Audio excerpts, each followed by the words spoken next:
Hello friends, ये हमारी book Shekhar Bandyopadhyay from Plassey to partition का थर्ड चैप्टर चल रहा है। ये इस चैप्टर का लास्ट वीडियो होगा। ठीक है, हम रिवोल्ट ऑफ 1857 पढ़ रहे थे और इस बुक की बेटर अंडरस्टैंडिंग के लिए प्लीज़ गाइस मेरे साथ ना बुक पढ़ा करो। मैं कोशिश कर रही हूँ paragraph by paragraph, line by line इस बुक को कवर करूँ, तो प्लीज़ आप मेरे साथ बुक पढ़ो, चीज़ें बेटर क्लियर होती रहेंगी। साथ साथ पढ़ते रहेंगे तो सब कुछ अच्छा ही होगा, राइट। तो आपने पिछले वीडियोज़ में पढ़ा था taluqdars of Awadh and north western province के बारे में।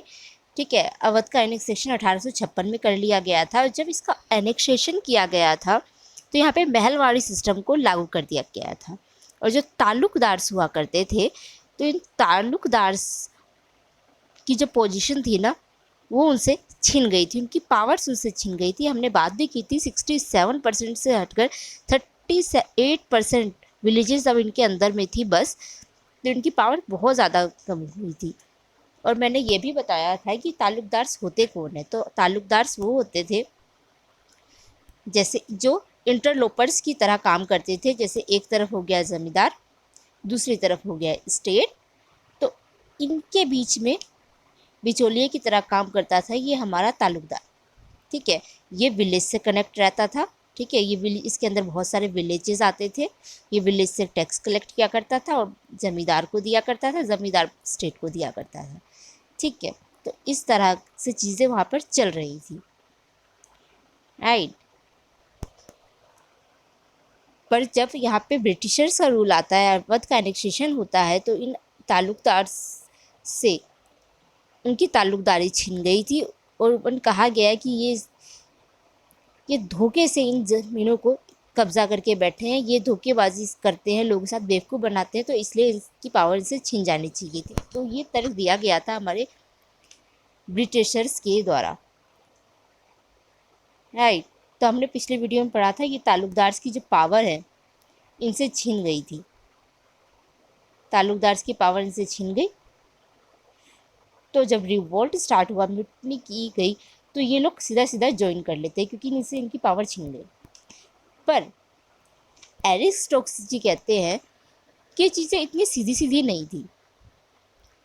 ये कहते हैं कि 38% की जब हमने बात की थी कि 38% विलेजेस पे स्टिल ताल्लुकदार्स का कब्जा था, तो कई ऐसे ताल्लुकदार्स हम देखते हैं जो सफ़र नहीं कर रहे थे, और बल्कि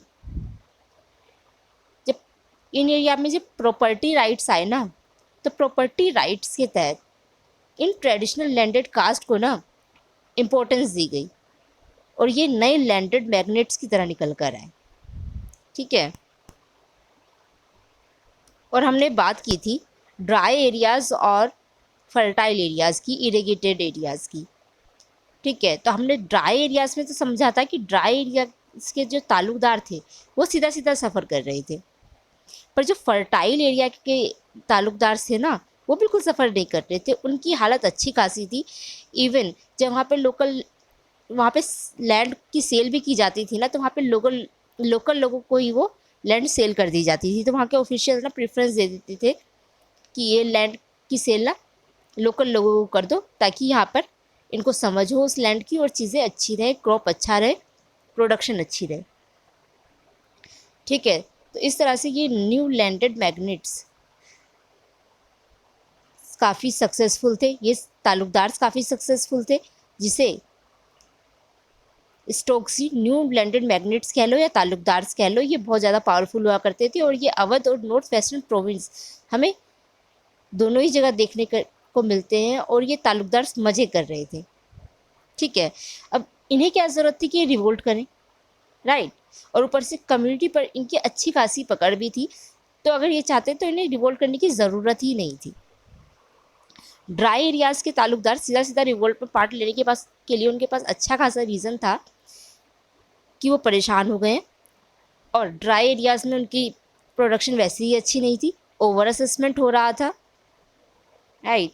तो ओवर असेसमेंट, जहाँ पे लैंड इतनी फर्टाइल ही नहीं है, वहाँ पे पैसा भी ज़्यादा देना है, तो क्या ही करेंगे उस लैंड का। तो यहाँ पे ताल्लुकदार जो थे वो ड्राई एरियाज़ के सफ़र कर रहे थे, पर फर्टाइल एरियाज़ के ताल्लुकदार ना सफ़र नहीं कर रहे थे।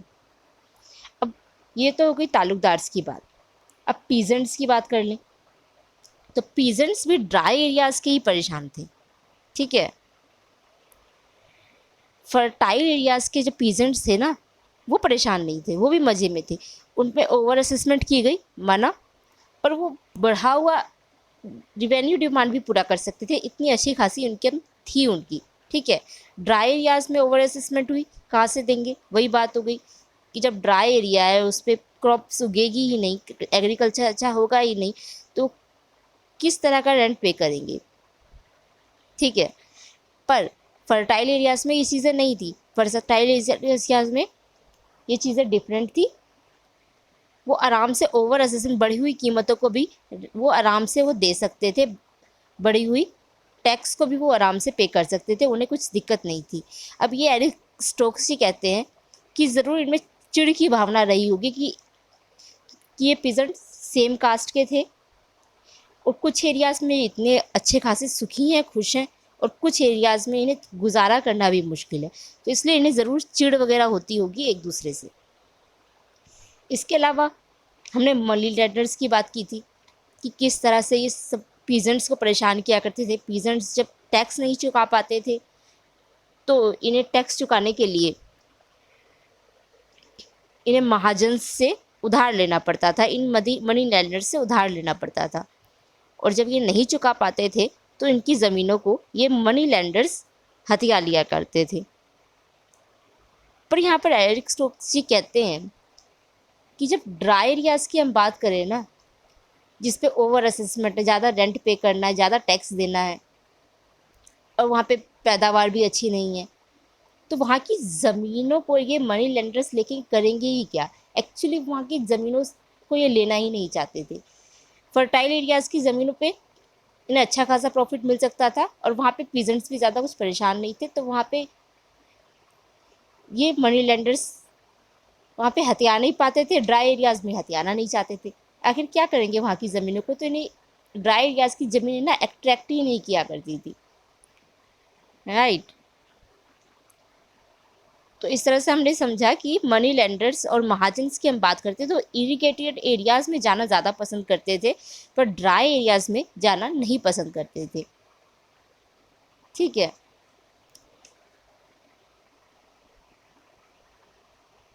तो इसलिए ये सीधा सीधा कहते हैं कि हम ये चीज़ें इतनी ज़्यादा सीधी नहीं है, थोड़ी सी कॉम्प्लेक्स हमें देखने को मिलती है। और ये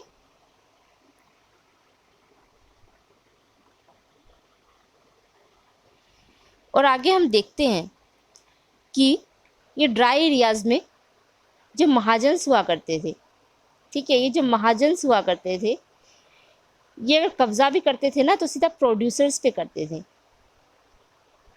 ठीक है। जो पीजेंट है उसी को सोचते थे किस तरह से इनका गुलाम बन जाए, ठीक है। तो एक तरह से इनका पॉलिटिकल मोटिव हुआ करता था, ना कि ये लैंड के पीछे परेशान हुआ करते थे, राइट। तो हम देखते हैं इन ड्राई एरियाज़ के पीजेंट्स के पास ना हर रीज़न था कि ये रिवोल्ट को ज्वाइन करें, ठीक है। पर फर्टाइल एरियाज़ के पीजेंट्स के पास ऐसा कुछ खास रीज़न नहीं था कि ये रिवोल्ट को ज्वाइन करें।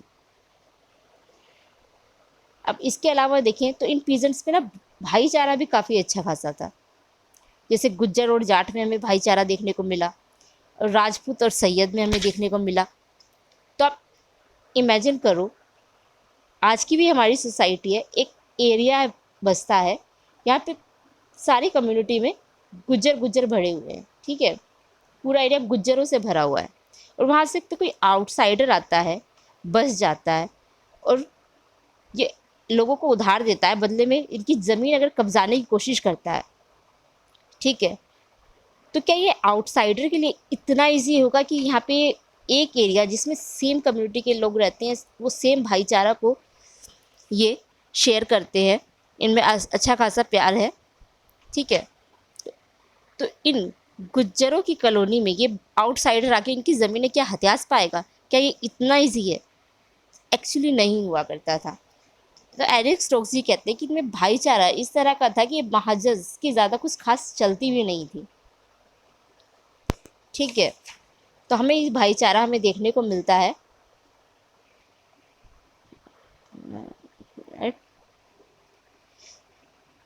और ये जो मनी लैंडर्स है ना, किसी तरह का प्रेशर भी क्रिएट नहीं कर पाते थे इन कम्युनिटीज़ पे। ठीक है, तो जब हम देखते हैं जब ये रिवोल्ट होता है ना, जब रिवोल्ट में ये कम्युनिटीज़ पार्ट्स लेती हैं, तो गुज्जर और जाट की साठगांठ, इसके अलावा राजपूत और सैयद की गांठ का इतना ज़बरदस्त रिवोल्ट बनाती हैं कि बहुत ज़्यादा इफेक्टिव कर देती हैं पीजेंट रिबेलियन को। राइट, इसके अलावा हम देखें, हमने ड्राई और फर्टाइल एरियाज़ के लोगों के कंसर्न को समझा, पर ये सब एक कॉमन पर इसमें भी एक कॉमन कंसर्न निकल के आता है, वो था रिलीजन का। ठीक है, हमने ये भी पढ़ा था पिछली वीडियोस में कि ये टाइम ऐसा था कि ब्रिटिशर्स सोशल रिफॉर्म्स लाना चाह रहे थे। ठीक है, 1813 के बाद क्रिश्चियन मिशनरीज भी यहाँ पर आना शुरू हो गए थे। राइट, तो यहाँ पे हिंदूज़ और मुस्लिम को ये डर बैठने लग गया था कि इन्हें कहीं ना कहीं क्रिश्चियनिटी में कन्वर्ट करने की कोशिश की जा रही है, और ये चीज़ें हमें 1857 के रिवोल्ट में भी देखने को मिलती हैं। ठीक है, तो इनका एक कॉमन कंसर्न हुआ करता था कि डर बैठ गया था कि कहीं इनसे इनका रिलीजन न छीन जाए। तो एरिस्टोक्स जी जो कहते हैं, इनको कहते हैं कि ये रिवोल्ट का बस कोई एक रीज़न हम नहीं देख सकते, इसके बहुत सारे रीज़न थे। और ये कहते हैं कि नॉर्थ इंडिया की जो एग्रेरियन पॉपुलेशन है, जो प्रोटेस्ट कर रही थी, ठीक है, उसको अगर हम बस एक रीज़न देके समझा पाए ना, तो वो नहीं हो सकता। अब एरिक स्टोक्स की बातों को C.A. बेली जी समझाते हुए कहते हैं, the Indian rebellion of 1857 was not one movement, it was many. ठीक है, वही बात जो एरिक स्टोक्स जी कह रहे हैं, इन्हें C.A. बेली जी कंक्लूड कर रहे हैं। अब उस वक्त की कंटेम्प्रेरी थॉट की बात की जाए, उस वक्त के कंटेम्प्रेरी राइटर्स जो थे वो इसे ना मुस्लिम कॉन्स्पिरेसी कह रहे थे। अब मुस्लिम कॉन्स्पिरेसी क्यों कह रहे थे?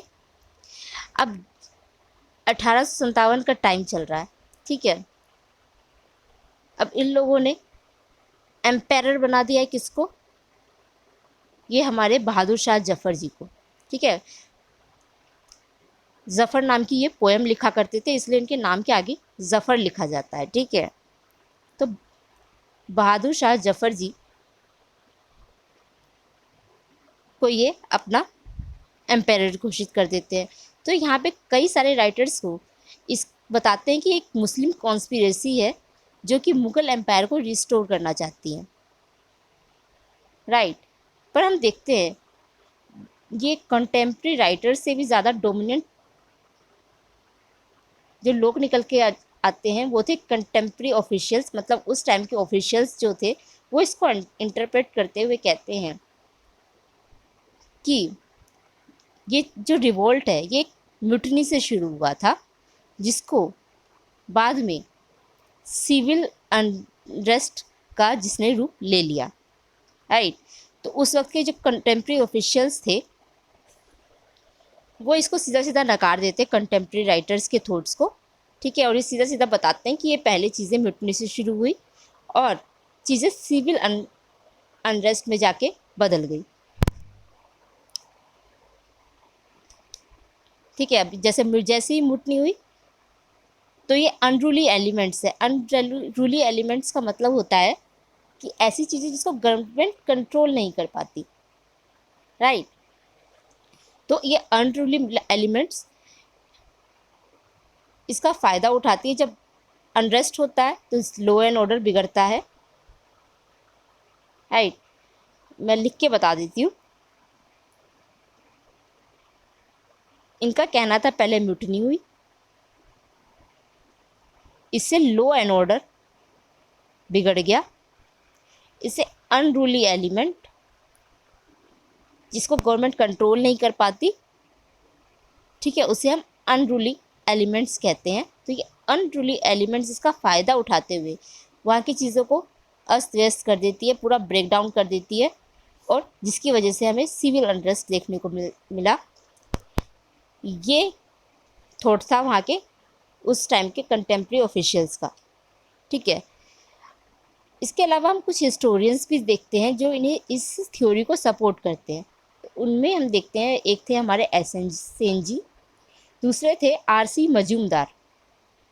ठीक है, तो हमारे एस एन सेन जी कहते हैं the movement began as military mutiny, Sen argued, and then when the administration collapse the lawless elements took the upper hand. ठीक है, तो आर.सी. मजूमदार भी सेम चीज़ कहते हैं, what began as a mutiny he thinks ended in certain areas in an outbreak of civil population which was sometimes organized by self-seeking local leaders and sometimes was only mob violence caused by the breakdown of administration machinery। तो ये सीधा सीधा ये भी यही कह रहे हैं कि म्यूटनी हुई। ठीक है, और कई एरियाज में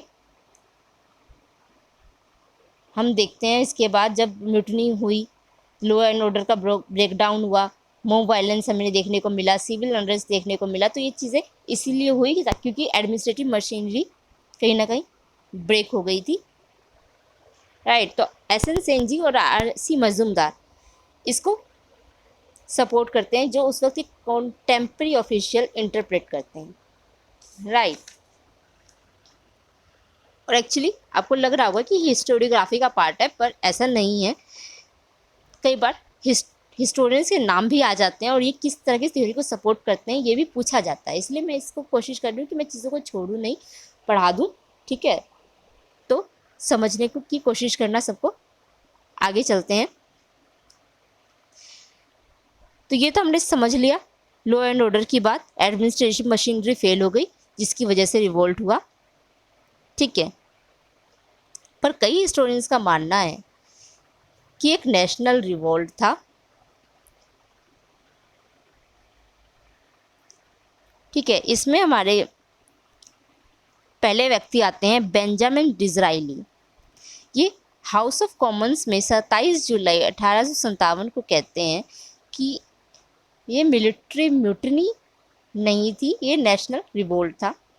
ठीक है, अब इसके आगे कार्ल मार्क्स जी न्यूयॉर्क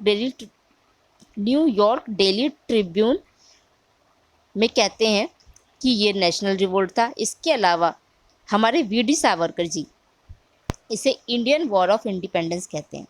ठीक है, वी.डी. सावरकर जी का ये कथन काफ़ी इंपॉर्टेंट है, इंडियन वॉर ऑफ इंडिपेंडेंस। ये कई क्वेश्चन में सीधे सीधे पूछा गया है। ठीक है, वी.डी. कौन है जो इस नेशनल रिवोल्ट को इंडियन वॉर ऑफ इंडिपेंडेंस कहते हैं? तो वो थे हमारे वी.डी. सावरकर।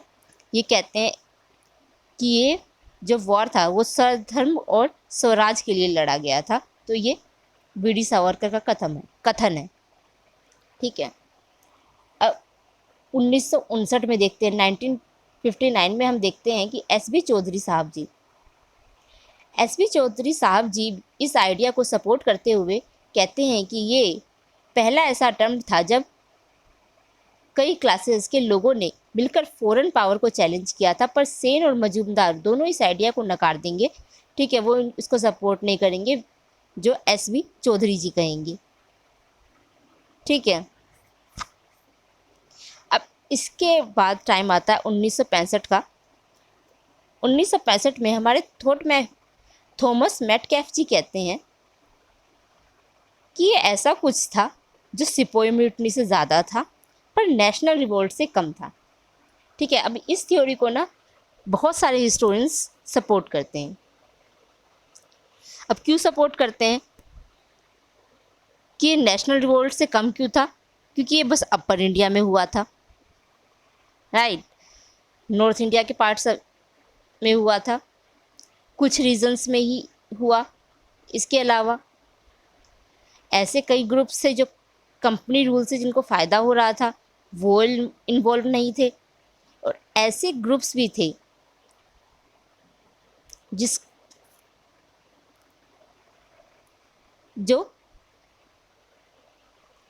जिन्हें कुछ खास ज़्यादा मतलब नहीं था। ठीक है, बंगाली मिडिल क्लास लॉयल ही था, उन्हें ज़्यादा कुछ खास फ़र्क नहीं पड़ रहा था, और इवन पंजाबी प्रिंसेस तो इनको सपोर्ट कर रहे थे। ये हिंदुस्तानी सोल्जर्स से ना नफ़रत किया करते थे। अब क्यों करते थे? अब इनको लग रहा था कि ये मुग़ल एम्पायर वापस से आने की कोशिश कर रहा है, कि वापस मुगल एम्पायर वापस से रिस्टोर होने की कोशिश कर रहा है। तो ये बढ़ चढ़कर इन ब्रिटिशर्स का साथ देते हैं ताकि इन हिंदुस्तानी सोल्जर्स को सप्रेस किया जा सके, राइट।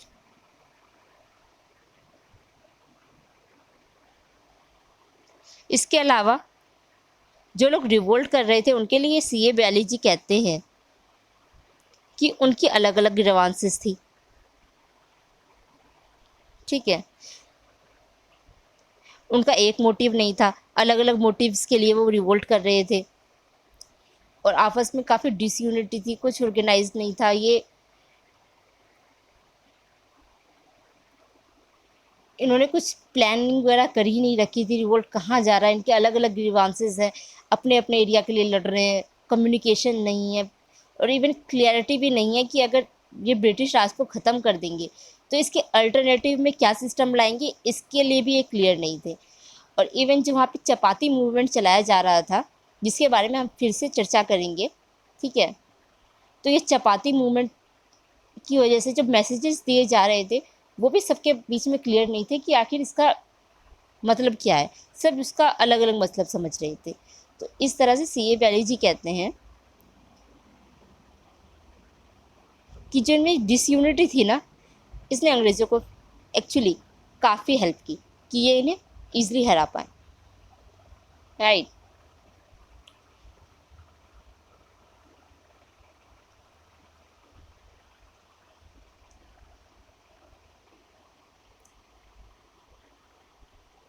पर जैसे तैसे ये एग्रीमेंट या अरेंजमेंट बनाकर रिबेलियन स्टार्ट कर देते हैं, हमने देखा जैसे, ठीक है। ये सब में साठगांठ हो गई, इन्होंने रेबेलियन, पहले म्यूटिनी हुई, फिर धीरे धीरे इनको कम्युनिटी ने ज्वाइन किया, और इस सो कॉल्ड एग्रीमेंट से ये लोग रिबेलियन इन लोगों ने स्टार्ट कर दिया, राइट। अब इनके इस सो कॉल्ड रिबेलियन पर हिस्टोरियंस क्वेश्चन करते हैं। अब क्या क्वेश्चन करते हैं, अब ये कहते हैं कि जैसे मॉडर्न सेंस में हम इंडिया देखते हैं, इंडियन नेशन देखते हैं, वो उस टाइम नहीं था, राइट। अब आपको पता होगा कि आज हम जहाँ रहते हैं वो है इंडिया, ठीक है, पता ही होगा ऑब्वियसली, ठीक है। तो जैसे हमारी ये कंट्री है, तो उस टाइम ऐसी कोई कंट्री नहीं हुआ करती थी, एग्जिस्ट नहीं किया करती थी, ठीक है। तो आज जो हमारी कंट्री है उस तरह का सपना ये लोग नहीं देखते थे, उस तरह का आइडिया 1857 के टाइम पर इन रेबल्स में था ही नहीं, राइट। तो ये यही एग्रीमेंट पे क्वेश्चन करते हैं, और हम देखते हैं 1857 के पहले जो पीजेंट रिबेलियन हो रहे थे वो पर्टिकुलर बाउंड्रीज में हो रहे थे, ठीक है। अब 1857 के टाइम पर हम देखते हैं कम्युनिकेशन सिस्टम थोड़ा सा बेटर हो जाता है, और इन इंटरकनेक्शन, टेरिटरीज के बीच में इंटरकनेक्शन भी बढ़ जाता है, जिसकी वजह से इनमें बातचीत होना शुरू हो जाती है, ठीक है। ये समझने लगते हैं आपस में कि भाई तुम भी परेशान हो, हम भी परेशान हैं, ये अंग्रेज सबका ही खून चूस रहे हैं। और हम देखते हैं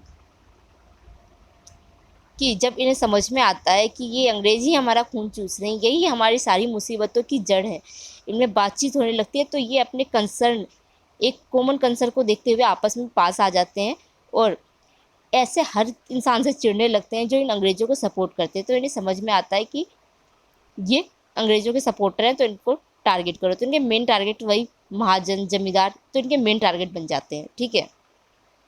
तो इस तरह के ये एग्रीमेंट, सो कॉल एग्रीमेंट पे ये सारे पीजेंट्स लड़ रहे थे, ठीक है, क्योंकि इस वक्त ऐसा कुछ इंडियन नेशन का आइडिया था नहीं, तो एक कंट्री के लिए तो लड़ नहीं रहे थे, ठीक है, जैसे कि अभी हमने बात की।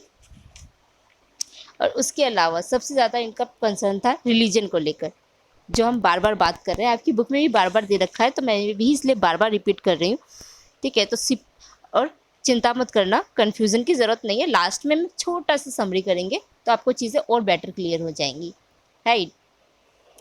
क्योंकि मुझे पता था ये डिबेट्स के बाद आपको कन्फ्यूज़न आने ही वाली है, तो मैं इसलिए लास्ट में समरी लेकर आई हूँ, तो प्लीज़ बर्दाश्त करते रहना मुझे, ठीक है। वापस आते हैं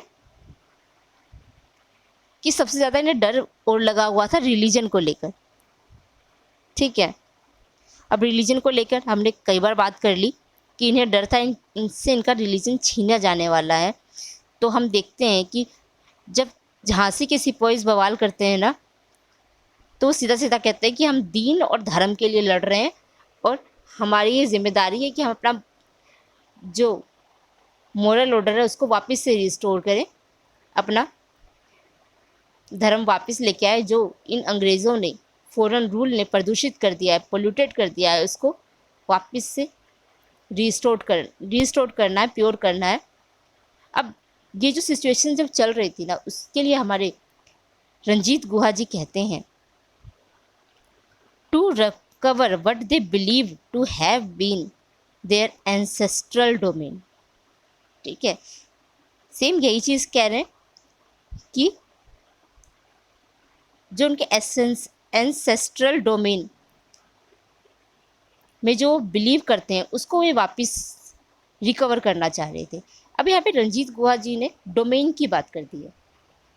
ठीक है, अब ये डोमेन से हमारा क्या मतलब हो सकता है?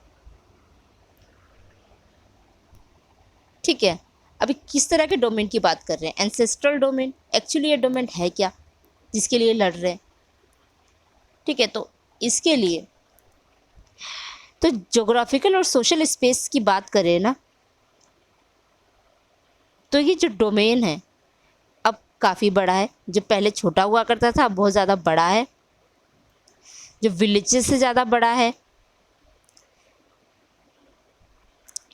ठीक है, या इमीडिएट इनकी कास्ट हो गई, किन ग्रुप। अब ये जो आइडिया है उसका क्षेत्र काफ़ी बड़ा हो गया है इस डोमेन का। अब इसको और अच्छे से समझाने के लिए हमारे हिस्टोरियन आते हैं रजत रे जी। ठीक है, अभी इसे समझाते हुए कहते हैं कि they were trying to free Hindustan और फॉरेन युग। अभी सीधा सीधा कहते हैं कि हिंदुस्तान को फ्री करना था इन फॉरेन रूलर्स से। ठीक है, इसलिए ये फाइट कर रहे हैं। तो ये इनका डोमेन है। ठीक है, अब इसके लिए ये कहते हैं। अब रजत रे जी का मानना था कि हिंदुस्तान, एक्चुअली इनका नहीं मानना है, रेबल्स का मानना है। ठीक है, तो ये रजत रे जी समझाते हैं कि इन रेबल्स का मानना था कि हिंदुस्तान हिंदूज और मुस्लिम्स के लिए है। ठीक है, इसलिए इस रिवोल्ट में हमें रिलीजियस हार्मनी भी देखने को मिलती है कि ये दोनों मिलकर किस तरह से अंग्रेज़ों के खिलाफ बवाल शुरू कर देते हैं, बिगुल बजा देते हैं। अब ये रेबल्स फिर से वही रिपीट चीज़ें कि ये अपना पुराना ऑर्डर वापस चाह रहे थे। अब हमने इतनी देर से बात कर ली, अपना पुराना ऑर्डर वापस चाह रहे थे ये क्रांतिकारी रेबल्स। ठीक है, पुराना ऑर्डर वापस चाह रहे, कितनी बार सुन लिया, पर कितना पुराना चाह रहे हैं? एंशियंट टाइम का चाह रहे हैं, मिडिवल टाइम का चाह रहे हैं, कौन सा सिस्टम वापस चाह रहे हैं? तो ये चाह रहे थे जो 18th सेंचुरी में डिसेंट्रलाइज पॉलिटिकल ऑर्डर था ना, तो ये उस टाइम का ऑर्डर वापस चाह रहे थे। ठीक है, एक 17th सेंचुरी में जो हमें मुगल स्टेट देखने को मिलता था वो काफ़ी सेंट्रलाइज्ड हुआ करता था। ठीक है, जो लोकल एरियाज थे उनको ऑटोनॉमी नहीं थी, पर जो 18th सेंचुरी का जो पॉलिटिकल ऑर्डर था वो काफ़ी डिसेंट्रलाइज था। राइट, मुगल एम्पायर सबसे ऊपर तो था ही, मुगल एम्पायर हो गया, पर इसकी पावर्स बहुत ज़्यादा कम हो गई। ठीक है, और जो स्टेट्स आते थे इनके पास ऑटोनॉमी काफ़ी थी, पावर्स ज़्यादा थे कि अपने हिसाब से काम कर सकते थे। ठीक है, तो ये इस तरह का हम कह सकते हैं कि 18th सेंचुरी का जो डिसेंट्रलाइज पॉलिटिकल ऑर्डर था वो इसको वापस चाहते थे। ठीक है, तो इसलिए हम देखते हैं जब बिरजिस कादिर, जो कि जब अवध की ना, ये एक्चुअली रेबल्स इनको अवध की गद्दी में बैठा देते हैं, पर इनके ऊपर एक कंडीशन लगाई जाती है कि इन्हें मुगल्स की अथॉरिटी को मानना पड़ेगा। ठीक है, तो ये इनका एग्जाम्पल दिखता है कि बिजरिस ब्रिजेश कादिर को जब अवध की गद्दी पर बैठाया जाएगा तो इन पर किस तरह की कंडीशन पुट की जाती है कि मुग़ल अथॉरिटी के अंदर ही ये काम करेंगे। और रेबल्स के बीच ये भी क्लियर था कि जो मुग़ल कैपिटल है वो दिल्ली है और जो उनके मुग़ल एम्पायर है वो बहादुर शाह जफ़र जी हैं। ठीक है, जो कि ये जब पर्टिकुलर बेसिक ये ऑर्डर दिखा रहे हैं ना कि सुपीरियर मुग़ल फिर देन डिसेंट्रलाइज्ड स्टेट्स, तो इनके बीच में एक क्लियर था कि ये जो मुग़ल एम्पायर दिल्ली में है बहादुर शाह जफ़र जी हैं, जो कि इस पॉलिटिकल ऑर्डर को रिप्रेजेंट करने वाले सिंबल बनेंगे और उन्हें अपना सुप्रीम मानते हुए, ठीक है, ये रेबल रिवोल्ट कर रहे थे।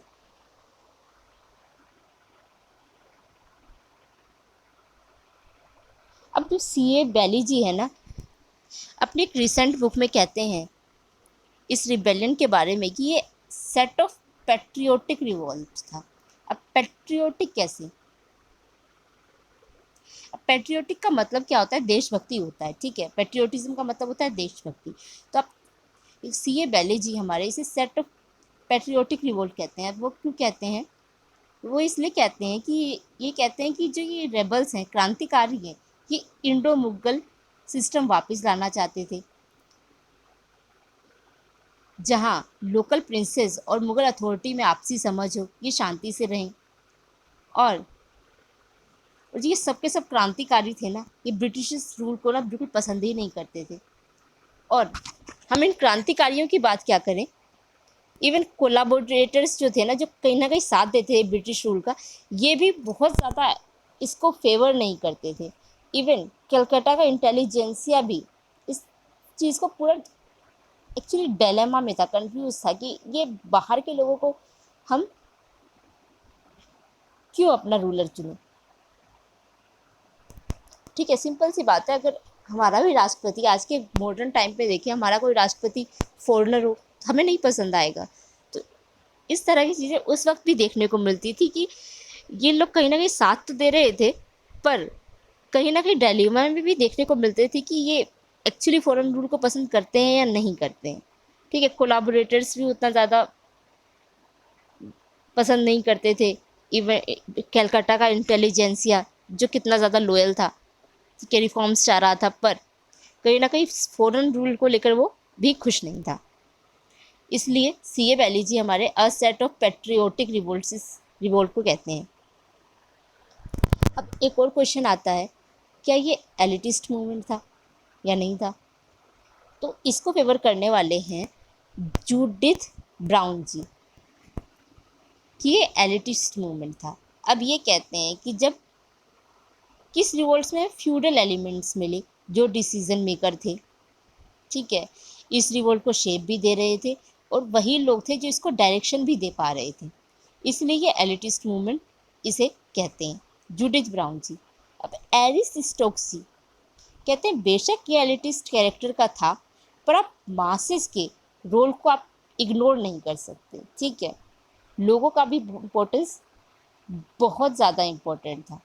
ठीक है, उन्होंने बहुत मेहनत की। और फ्यूडल लीडर्स की बात करें तो ये जो लीडर्स थे ना, लीडरशिप लेना ही नहीं चाहते थे या डर के मारे भागते थे। ठीक है, और इन क्रांतिकारियों ने ना फ्रेंड्स इनको ज़बरदस्ती अपना लीडर बना दिया था। इनके पास कोई ऑप्शन नहीं था कि हम इस लीडरशिप को ना चुनें। अब इसका बेस्ट एग्जांपल हमें बुड्ढा बहादुर शाह जफ़र दिखता है। ठीक है, उस टाइम वो काफ़ी बूढ़े हो गए थे, तो बहादुर शाह जफ़र काफ़ी बूढ़े थे, कविता वगैरह लिखा करते थे, इनको ज़्यादा कुछ याद भी नहीं होगा कि एम्पेरर हैं ये।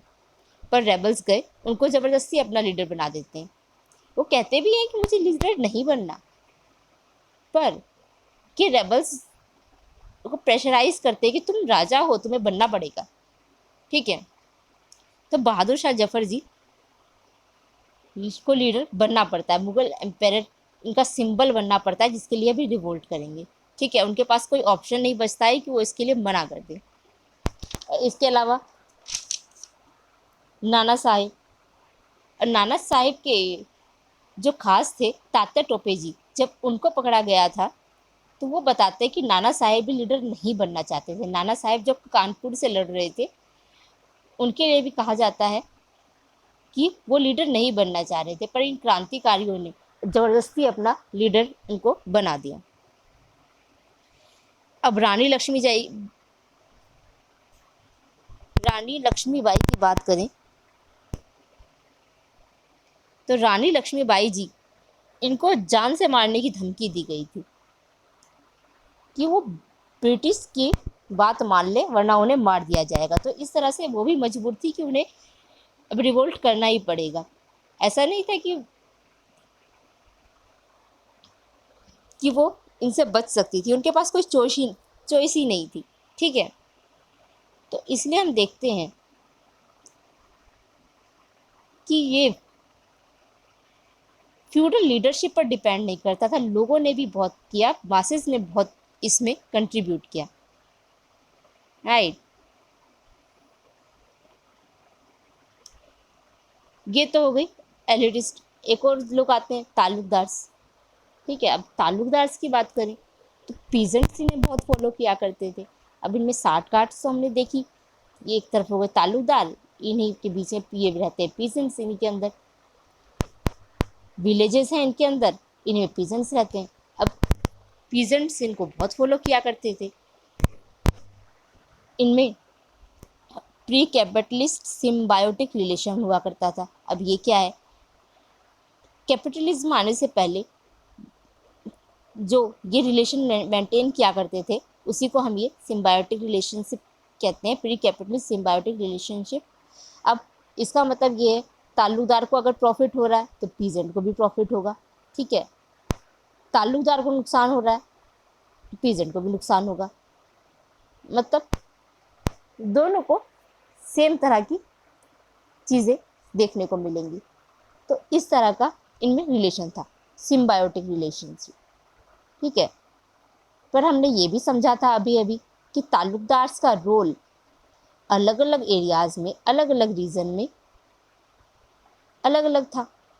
राइट, हर जगह के ताल्लुकदार सफ़र नहीं कर रहे थे, हर जगह पीजेंट्स भी सफ़र नहीं कर रहे थे। बस ड्राई एरियाज़ में ताल्लुकदार सफ़र कर रहे थे, फर्टाइल एरियाज़ में नहीं कर रहे थे। अब इसके लिए यही सेम चीज़ जो कहते हैं ये रुद्रांशु मुखर्जी, ठीक है, रुद्रांशु मुखर्जी इसी को कहते हैं कि Talukdar participation was never universal. तो यही बात सेम चीज़ ये कह रहे हैं कि ताल्लुकदार का पार्टिसिपेशन एक जगह, हर जगह एक जैसा नहीं था। ठीक है, तो कैसा था?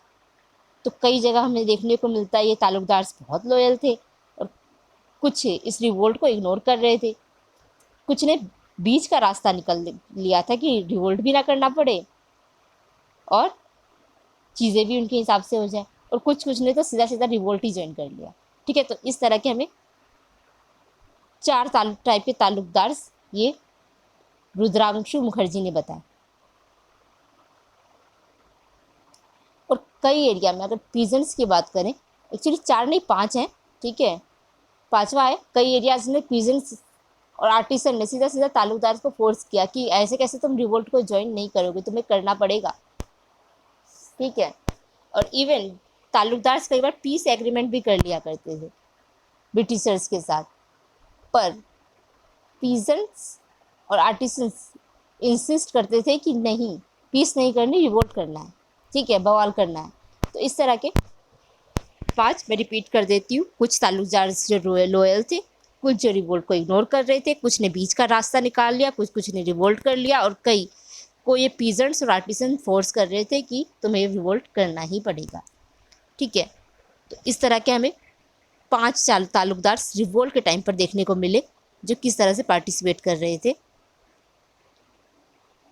राइट,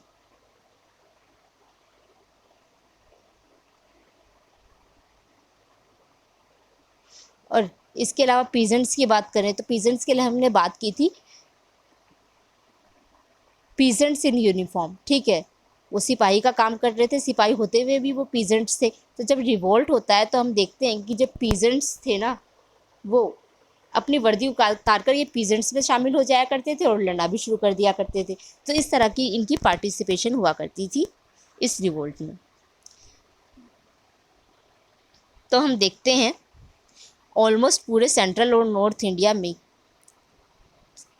जो आर्मी थी उनमें ये रिवोल्ट फैल गया था, और जब ये रिवोल्ट फैला तो ये विलेजेस में भी फैल गया, कम्युनिटीज़ ने इसका सपोर्ट किया, और ये सिपोइस कास्ट, एथनिक टाइज, ठीक है, तो ये अपनी कम्युनिटीज़ के साथ इस तरह से कास्ट और एथनिक टाइज की वजह से ये जुड़ जाते थे, इनमें भाईचारा था, जिसकी वजह से ये कॉमन कंसर्न्स के साथ जुड़ गए।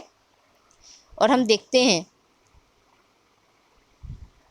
कि ये पूरे एरिया में ये क्रांतिकारी रेबल्स कॉन्फ्रेंस कर रहे थे, पंचायत मीटिंग कर रहे थे, इकट्ठा हो रहे थे, और फाइनली हमें चपाती मूवमेंट को भी देखने को मिलता है। ठीक है, चपाती मूवमेंट मैंने थंबनेल में भी लगाया है। तो चपाती मूवमेंट ऑफ 1857 क्या था, इसका एक्चुअली पता मथुरा में चला था मार्क थॉर्नहिल द्वारा।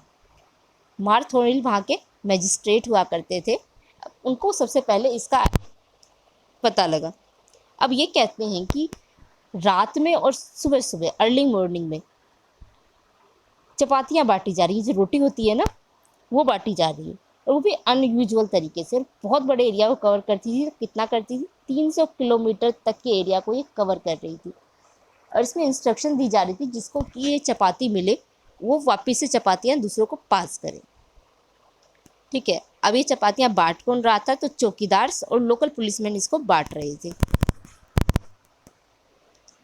ठीक है, तो इस तरह से ये चपाती मूवमेंट चल रहा था। अब ये चल क्यों रहा था, इसका एग्जैक्ट पता हमें आज तक नहीं लग पाया है। कईयों का कहना है कि सीक्रेट मैसेजेस को इधर उधर भेजा करते थे, सीक्रेट कोड्स हुआ करते थे, पर इन्वेस्टिगेशन हुई तो हमें ऐसा कोई कोड्स पता नहीं चला था उस वक्त। राइट, कईयों का कहना था कि पीजेंट्स मोबिलाइजेशन हो सके, मतलब पीजेंट्स को रिवोल्ट के बारे में जानकारी देने के लिए ये चपातियाँ बांटी जा रही थी, पर इसका भी कुछ समझ में नहीं आता। और एक और था कोलेरा को लेकर, कि कोलेरा फैल रहा था, इसकी वजह से ये चपातियाँ बांटी जा रही थी। पर जैसे मैंने कहा एग्जैक्ट रीज़न हमें आज तक नहीं पता। जो मोस्ट फेवरेबल है वह है कोड्स का, कि कुछ ये कोड्स वगैरह भेजने के लिए ये चपातियों का डिस्ट्रीब्यूशन कर रहे थे। खैर जो भी हो, हमें ना भी पता चला हो, लेकिन ये हमें ज़रूर पता चलता है कि इस टाइम जब पीजेंट्स का मोबिलाइजेशन था वो बहुत ज़बरदस्त हमें देखने को मिला। राइट, बढ़ चढ़ के पीजेंट्स निकले जिन्होंने अच्छा खासा विरोध किया।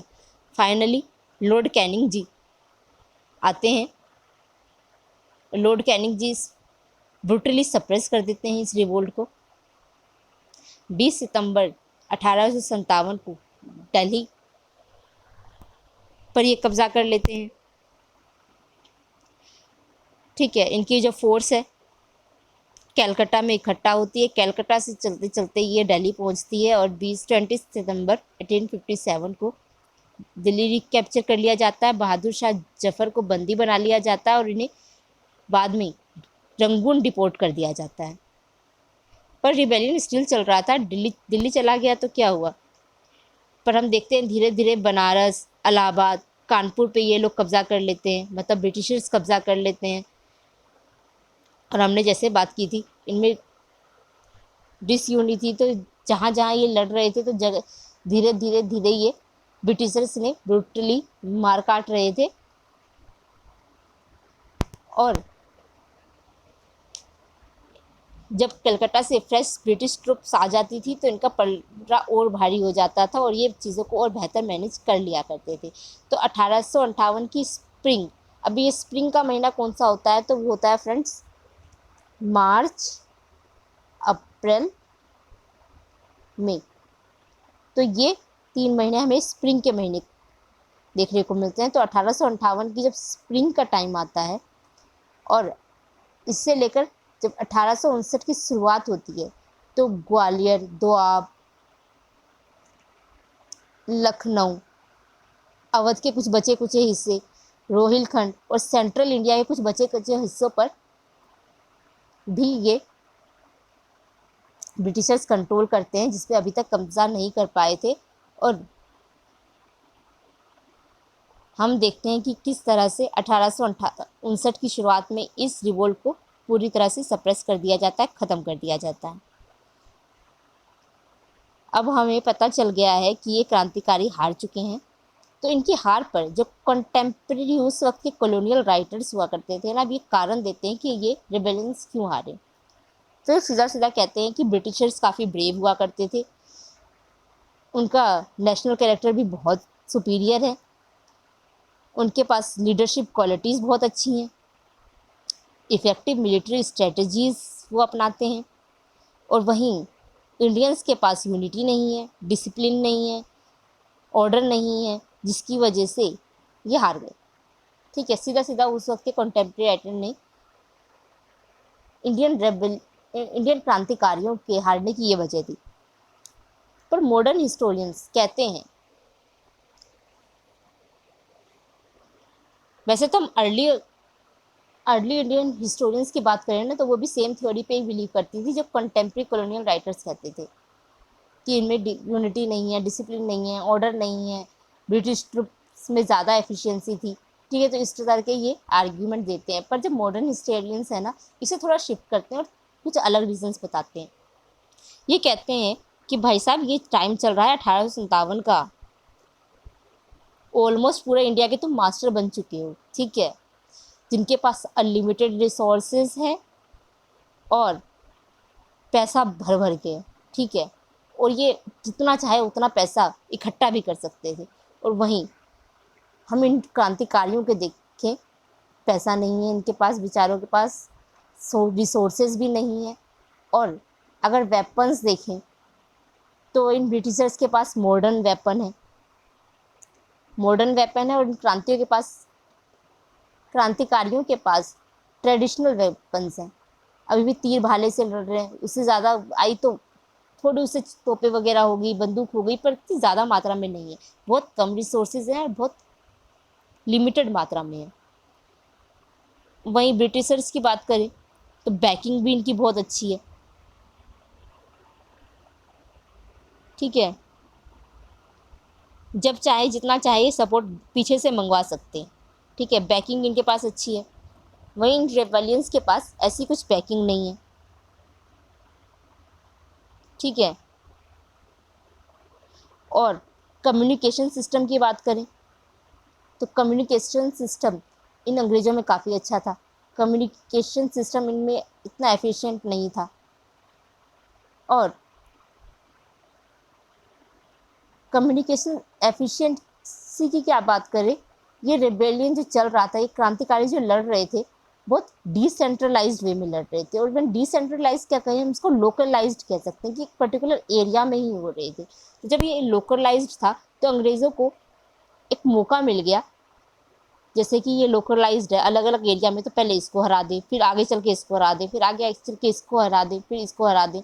तो इस तरह से ये चल रहा था लोकलाइज्ड वे में।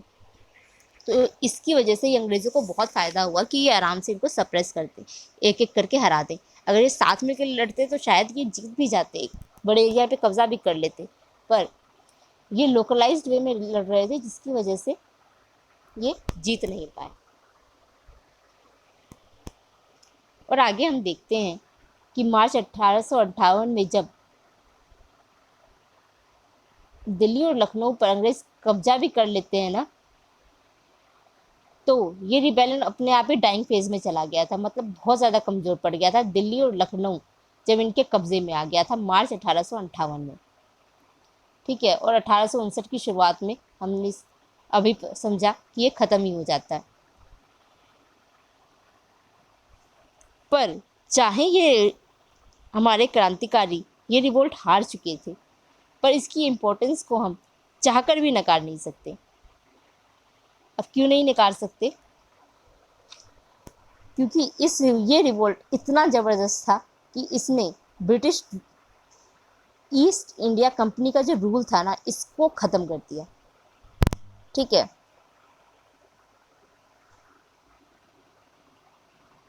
और इवन जब ये रिवोल्ट शांत हुआ ही नहीं था, 2 अगस्त 1858 का टाइम चल रहा था, तो British parliament act of better government for India, चलिए 4 है, ठीक है, act of better government for India को पास कर देती है और सीधा सीधा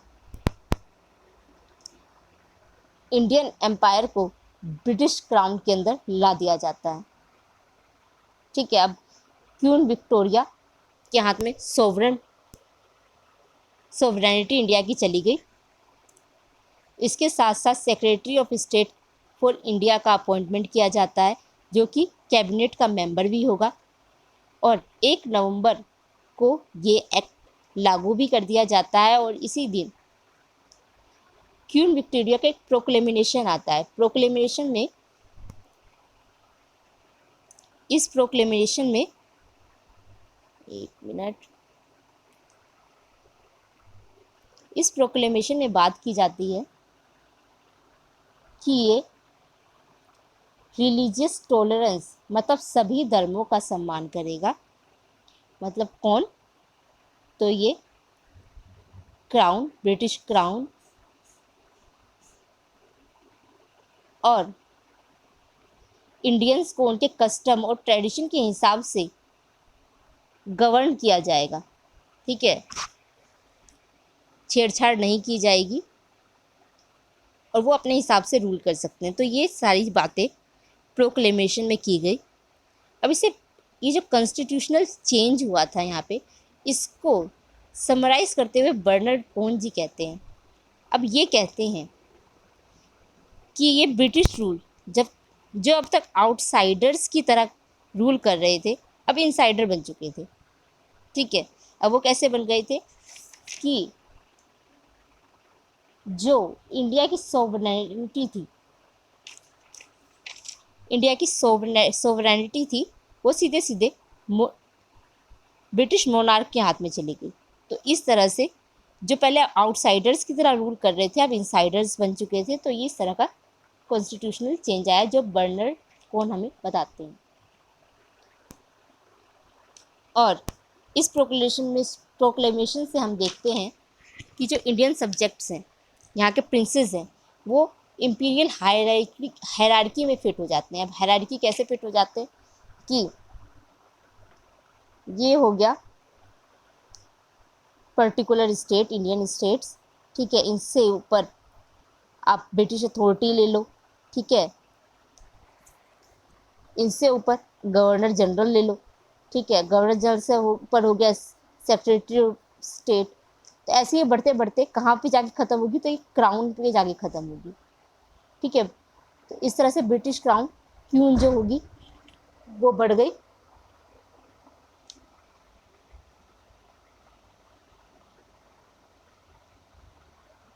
तो इस तरह से ब्रिटिश हायरार्की में इंडियन सब्जेक्ट्स को फिट कर दिया गया। राइट। अब दूसरा हम क्या देखते हैं कि दूसरा चेंज क्या आया कि जो ब्रिटिशर्स हैं, इन्होंने इंडियंस पे ना विश्वास करना ही छोड़ दिया, खास करके इंडियन सिपोइज पे ट्रस्ट करना छोड़ दिया। ठीक है, इवन जो इंडिया में रह रहे थे उन पर तो ये शक कर ही रहे थे, जो इंग्लैंड में इंडियंस रह रहे थे ना, उन पर भी ये शक कर रहे थे।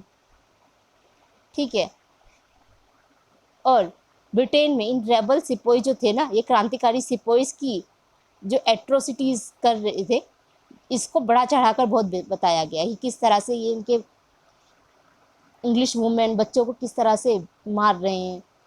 बहुत गलत गलत कहानियाँ उस टाइम पर इन क्रांतिकारी सिपोइज के बारे में इंग्लैंड में फैलाई गई। लॉर्ड कैनिंग इवन इस भ्रम को हटाने की कोशिश भी करते हैं, तो उनको ये क्लेमेंसी कैनिंग बोलकर चिढ़ाने लगते हैं और इवन अपील करते हैं कि इन कैनिंग को वापस बुला लिया जाए। क्वीन विक्टोरिया को रिक्वेस्ट करने लगते हैं, कैनिंग को वापस ले आओ,